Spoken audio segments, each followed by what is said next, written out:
इस वीडियो में बताई गई सारी जानकारी पब्लिक प्लेटफॉर्म पर उपलब्ध है। इसमें ऐसी कोई जानकारी नहीं दी गई है जिससे हमारे सुरक्षा बलों की गोपनीयता भंग होती है। डिफेंस डिटेक्टिव सेना का सम्मान करता है और उन्हीं जानकारियों के आधार पर काम करता है जो सार्वजनिक रूप से मौजूद हैं। अस्सलाम वालेकुम सर, ये दाहर नाले के मुकाम पर ये अभी शेरावाल की गाड़ी के साथ धमाका पेश आया है। ये आप देख सकते हैं।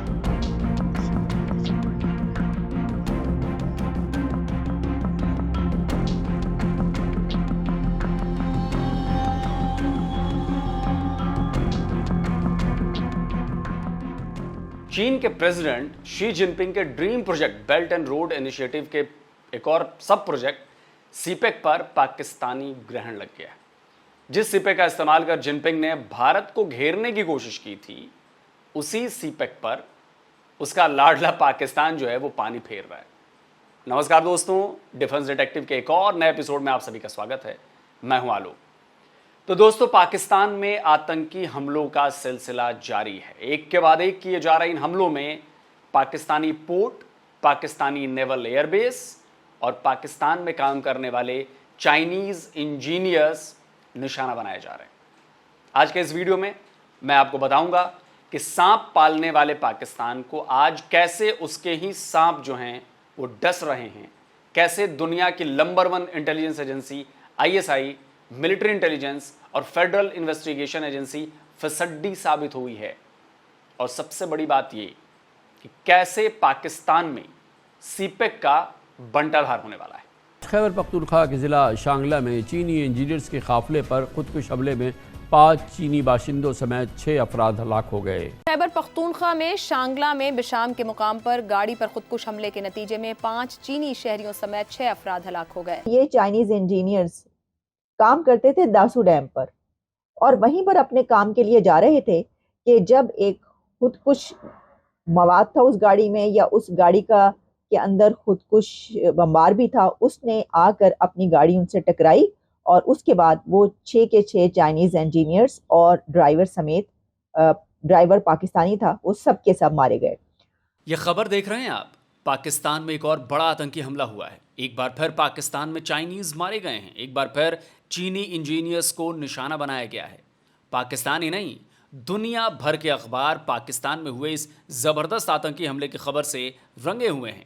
चीन का मीडिया ग्लोबल टाइम्स भी पाकिस्तान में 5 चाइनीज के मारे जाने पर आंसू बहा रहा है। दोस्तों, यह हमला न केवल बड़ा है क्योंकि इसमें 5 चाइनीज की जान गई, बल्कि इसलिए भी बड़ा है क्योंकि इसका इम्पैक्ट बहुत बड़ा होने वाला है। आपको इसके बारे में बताऊंगा, लेकिन पहले यह बताता हूं कि हमला कहां और कैसे हुआ। देखिए, यह है पाकिस्तान का दासू हाइड्रो पावर प्रोजेक्ट। साल 2015 से इस प्रोजेक्ट पर काम शुरू हुआ था। काराकोरम हाईवे यानी चीन को पाकिस्तान से जोड़ने वाले हाईवे NH-35 के ठीक पास ये डैम खैबर पख्तूनख्वा के कोहिस्तान में है। इस डैम को चीन की company China Civil Engineering Construction Corporation बना रही है। अब इस मैप को देखिए।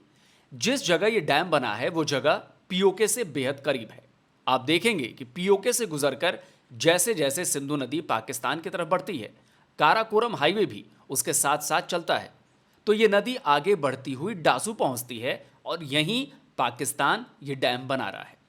ये dam China Pakistan economic corridor का भी हिस्सा है, और जैसा कि मैंने बताया कि डैम बनाने का काम चीन की इंजीनियरिंग कंपनी को मिला हुआ है, इसलिए कंस्ट्रक्शन के काम में कई चीनी वर्कर्स भी शामिल हैं।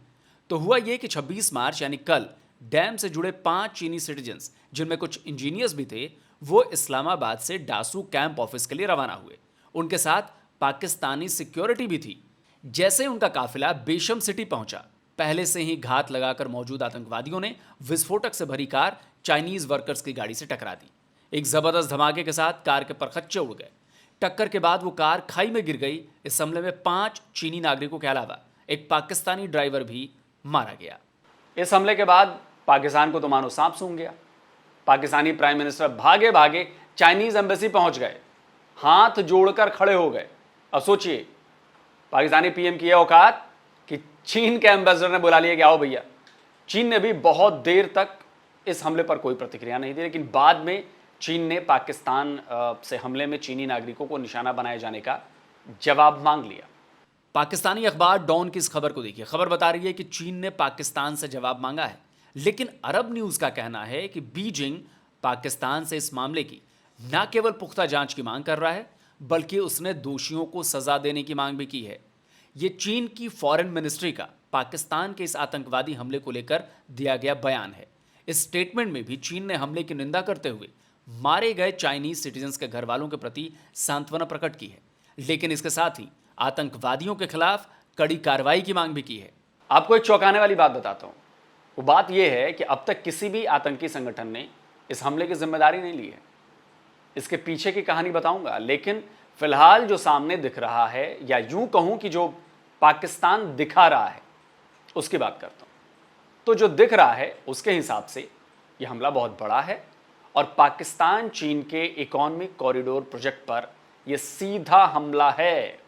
केपीके में हुए इस अटैक के बाद प्राइम मिनिस्टर ने फौरन हाई लेवल मीटिंग बुला ली, सिक्योरिटी मेजरमेंट्स को बढ़ाने का फैसला किया गया।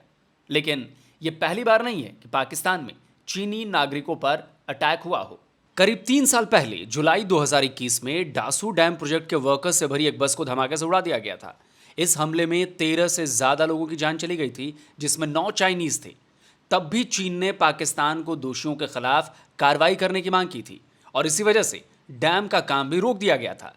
तो अंदेशा ये जताया जा रहा है कि इस हमले के बाद भी चीन डैम का काम रोक सकता है। Sajid Tarar America based Pakistani politician है। उनका मानना है कि पाकिस्तान ने चीन को पहले भी भरोसा दिलाया था कि चीनी नागरिकों की सिक्योरिटी के लिए अलग से फोर्स बनाई जाएगी, लेकिन पाकिस्तान ने ऐसा कुछ नहीं किया। पहले दिन से सी पैक जब शुरू किया है तो चाइना को पता था ये हम जो कर रहे हैं, और इन्होंने वादा किया था कि हम पूरी एक ब्रिगेड बनाएंगे अपनी आपकी हिफाजत के लिए। तो देखिए, आप उनको ब्लेम नहीं कर सकते। जब पिछली दफा दासू हुआ था अटैक, तो वो आपकी इन्वेस्टिगेशन से भी खुश नहीं थे, आपकी सिक्योरिटी से भी खुश नहीं थे, और चाइना चाहता था कि हमारे वहां से लोग आके इन्वेस्टिगेट करें और उन लोगों को पकड़ें जिन्होंने ये पिछली दफा दासू पे किया था। फिर इन्होंने काफी अरसा चाइना की एम्बेसी बंद रखी है एहतजाज में। इन्होंने मुर्शद पाक के दौर के अंदर इनके जो कम्युनिकेशन मिनिस्टर थे उनको मुराद सईद साहब को वीजा नहीं दिया चाइना ने एहतजाज में, कई अरसा वो गए नहीं अपने पीरियड के अंदर। तो फिर ये कहने को कभी जाते हैं, कहते हैं हिमालय से ऊंची दोस्ती है, समंदर से पता नहीं गहरा क्या है, शहद से मीठी है, पता नहीं क्या क्या बातें कर जाते हैं।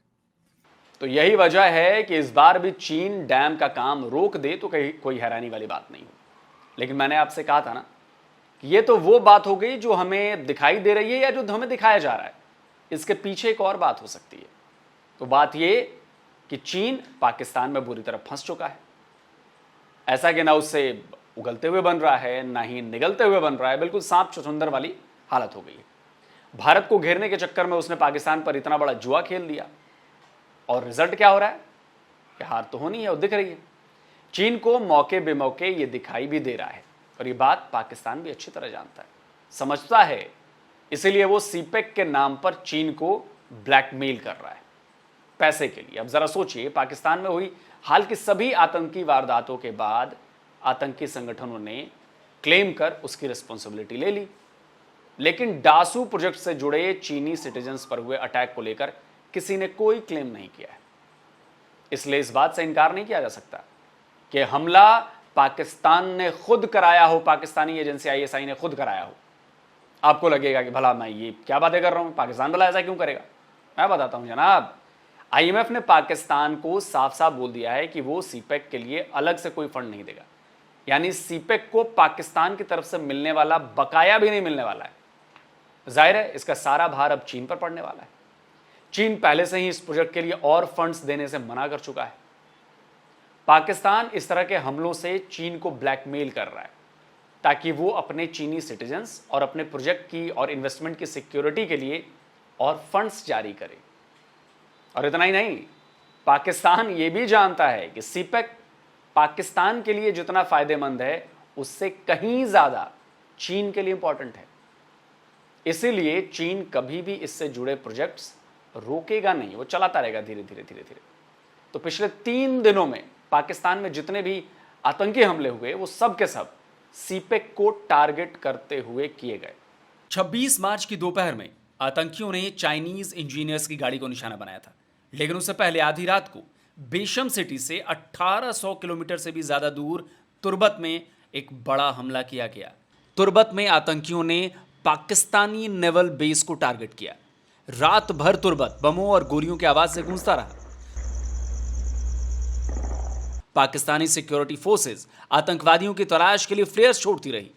रात भर पाकिस्तानी सिक्योरिटी फोर्सेस के हेलीकॉप्टर्स आसमान में मंडराते रहे। पाकिस्तान का दावा है कि सिक्योरिटी फोर्सेस ने इस हमले को नाकाम कर दिया, लेकिन इस हमले को अंजाम देने वाले बीएलए ने दावा किया है कि उसकी मजीद ब्रिगेड नेवल एयरबेस के अंदर घुसने में कामयाब हो गई। बीएलए का दावा है कि हमले में पाकिस्तान के 30 सैनिक मारे गए हैं। अब आपको बता दूं कि यह तुर्बत नेवल बेस में एयर स्टेशन भी है। साल 2017 में इसे ऑपरेशनल किया गया था। तभी ख्वाजा आसिफ ही डिफेंस मिनिस्टर थे। यह तब की ही खबर है। हेडलाइन क्या है देखिए, लिखा है naval air station in Turbat becomes operational, will provide support to CPEC. यानी तुर्बत से इस नेवल एयर स्टेशन से सीपैक से जुड़े काम भी होने वाले थे। इस हमले को बीएलए ने ऑपरेशन जिर पहजाग ग्वादर का नाम दिया था। इसमें भी 25 के करीब फौजियों के मारे जाने का दावा किया गया था। 5 चाइनीज़ जो हैं वो मारे गए हैं। खैबर पख्तूनख्वा का एक इलाका है शांगला, वहाँ पे उससे पहले हमने न्यूज़ देखी आज सुबह के पाकिस्तान के अंदर जो एक इलाका बलूचिस्तान का है, वहाँ पे भी एक नेवल एयरबेस जो थी वहाँ पे भी हमला हुआ है।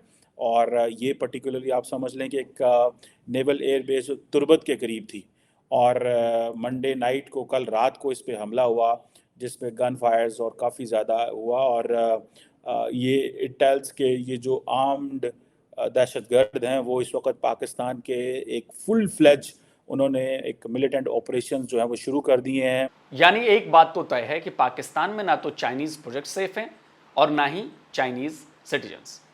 अब भले ही चीन भारत से टक्कर लेने के चक्कर में पाकिस्तान में अपना पैसा डुबाता रहे या फिर अपने लोगों की जान जो है वो जोखिम में डालता रहे, पाकिस्तान को केवल चीन से पैसे वसूलने हैं और इसके लिए वो हर तरह की टैक्टिक्स अपनाता रहेगा। अब आपको एक बार फिर पाकिस्तान में चीनी नागरिकों पर हुए हमलों की जानकारी भी दे देते हैं। अप्रैल 2022 में कराची यूनिवर्सिटी में हुए हमले में 3 चाइनीज सिटीजन्स की जान चली गई थी। 2021 का वाकया मैं पहले बता चुका हूं। तब भी डासू डैम प्रोजेक्ट के वर्कर से भरी एक बस को धमाके से उड़ा दिया गया था। इसमें 13 से ज्यादा लोगों की जान गई थी, जिसमें 9 चाइनीज थे। 2021 दासू बम धमाके में 9 चीनी शहरियों समेत 13 अफराद हलाक हो गए थे। जुलाई 2021 में कराची में फायरिंग के दौरान एक चीनी शहरी को जख्मी किया गया। अगस्त 2021 में चीनी इंजीनियर्स के काफिले को गवादर में निशाना बनाया गया। मई 2016 में कराची में चीनी इंजीनियर्स की कार को रिमोट कंट्रोल बम से उड़ाया गया। अप्रैल 2022 में जामिया कराची में 3 चीनी शहरियों को हलाक किया गया। यानी चीनी नागरिक पाकिस्तान में आतंकियों की हिट लिस्ट में है। लगातार हो रहे आतंकी हमलों को लेकर भले ही पाकिस्तानी गवर्नमेंट दूसरे देश को जिम्मेदार ठहराए, लेकिन पाकिस्तानी एक्सपर्ट्स बताते हैं कि ये पाकिस्तान का ही पाला हुआ पाप है। आम लेमैन के तौर पे मैं कहूँगा कि प्लीज़ अपने अंदरूनी मामलात को संभालें। मुल्क में इस्तेहकाम, यकजहती, गुर्बत, नफरतें वगैरह, फासले, दूरियां, ये फेटल साबित होंगे। बाकी मैं नहीं जानता। अच्छा, एक बात और है, पाकिस्तान में चाइनीज इन्वेस्टमेंट और सीपेक को निशाना बनाए जाने की एक बड़ी वजह यह भी है कि सीपेक से केवल और केवल चीन का फायदा हो रहा है। चीन बलूचिस्तान को सीपेक के नाम पर निचोड़ रहा है। वहां की माइन से निकलने वाले गोल्ड और दूसरे मिनरल्स, गैस, सबका फायदा चीन को हो रहा है। यहां तक कि वहां ग्वादर के आसपास समंदर की मछलियां भी चीन को जा रही हैं। मछुआरे परेशान हैं। तो एक आम कैलकुलेशन यह है कि हर प्रोजेक्ट में चीन का फायदा 90% है और पाकिस्तान का 10%।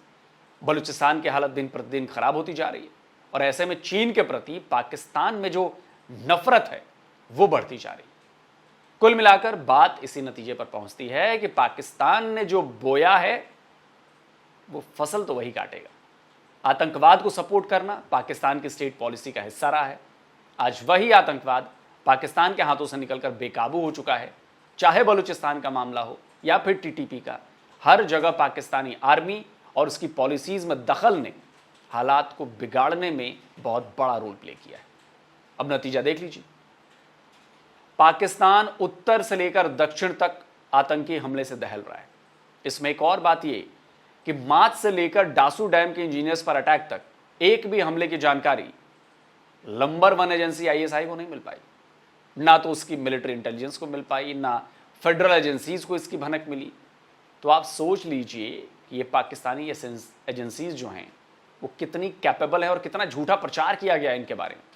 ऐसा लगता है कि ये केवल हमले के बाद प्रेस रिलीज जारी करने का काम करती है। खैर, आतंकी हमला कहीं भी हो, हम उसे कंडेम करते हैं, वो बलोच फाइटर्स वाले नहीं, लेकिन पाकिस्तान को तो उसके पाप का हिसाब किताब जो है वो चुकाना ही हो। दोस्तों, आज का ये जो वीडियो है आपको कैसा लगा कमेंट करके ज़रूर बताइए। और जिन दोस्तों ने अब तक डिफेंस डिटेक्टिव यानी हमारे चैनल को अभी तक सब्सक्राइब नहीं किया है, तो भाई चैनल को सब्सक्राइब करिए, साथ में बेल आइकॉन ज़रूर दबाइए, जिससे हमारे द्वारा अपलोड किए गए हर वीडियो की जानकारी आप तक फौरन पहुंच जाए। जल्द मिलता हूं एक और नए वीडियो के साथ। नमस्कार, जय हिंद।